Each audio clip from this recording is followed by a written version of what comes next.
What's going on, my video viewing audience? Leonard Roy coming at you. Now, some people really don't realize you have grifters on both sides. Charlie Kirk, he's a grifter. He is just like, he's the conservative version of Umar Johnson on the doggone left.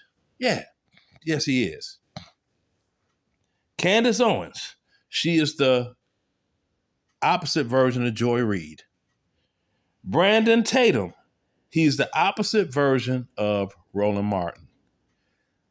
They all counterbalance each other off. That's all. They're all doing the exact same thing. They are grifting. They are grifting.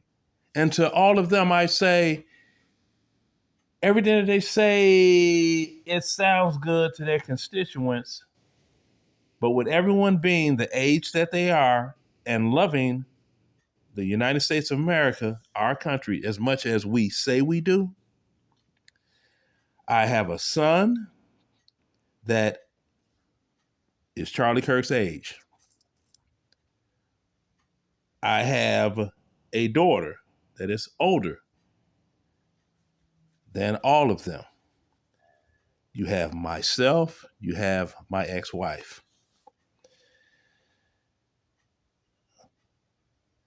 We were all active duty Army during the war years in this country, War on Terror. All of us. So with all of this great talking that they're doing and their love for America, for why art thou did not serve in the military? Preferably Army or Marines, so they would be guaranteed to be boots on ground. Well, see what don't want to hear. Charlie Kirk, he talks an excellent game, being a person that is 10 years older than the college students that he's debating, that's at a max, that he's debating with, trying to make sense of the world. Like we talk about rap music, which is really drill music. That's the proper term for what they use for that brand of rap music. And black people and how this is that. I'm sitting here like, dude. He tries to portray that particular type of music has such a strong influence on black youth that black youth as a whole, they're destroying their lives. And that's not even remotely true. Remotely true. You have those that have been properly parented. They see it for what it is. It is entertainment. Okay? Nothing more, nothing less. But he tries to use that argument. And I say, okay, that's cute, Charlie Kirk. So let's go back in history, right? How many of, if you're my age, parents, or in other cases, grandparents, went to the movies? Back then it was called a picture show. The picture show. And saw movies with James Cagney, Edward D. Robinson, George Raft, Humphrey Bogart. Oh, now they want to be gangsters like in those movies. No, Angels with Dirty Faces, White Heat, Cody Jarrett. That was another good one. The Roaring Twenties. That was a good one from back then. The original movie Scarface. It was made in 1932. Now the reboot happened in 1983. So let's move this way. So how many people know people that saw the movie Scarface in 1983 and everybody wanted to be Tony Montana and sell drugs and build a drug empire? I don't know anybody like that. Wait a minute, let's go back in time about 10 years, right? The Godfather, remember that?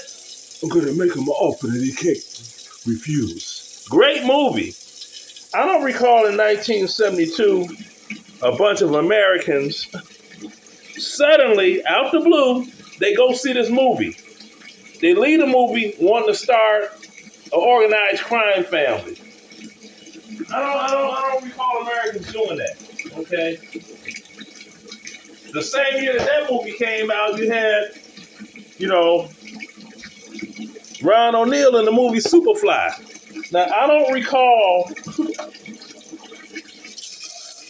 any of the older guys, because I could not see that movie at the theaters when it came out. I was only 9 years old. That was too much for my tender young eyes. But I saw it after I became an adult. The movie Superfly. I don't recall anyone trying to, after seeing the movie Superfly, they attempted to be a drug dealer, like Priest in the movie Superfly. A year later, another movie came out. Great classic movie in black cinema, right? Once it's learned, hey, blacks go to the movies too. It was called The Mac. Max Julian and Richard Pryor were in that movie. I don't recall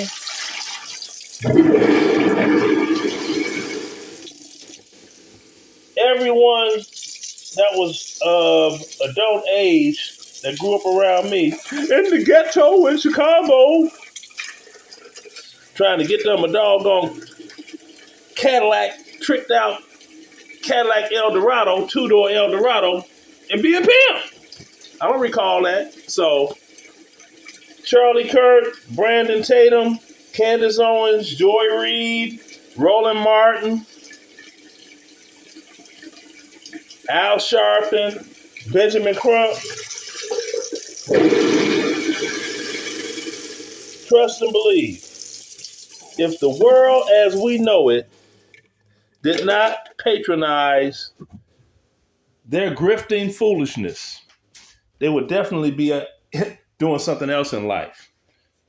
Because Charlie Kirk's biggest doggone counter to everything is, well, I'm a New York Times best-selling author.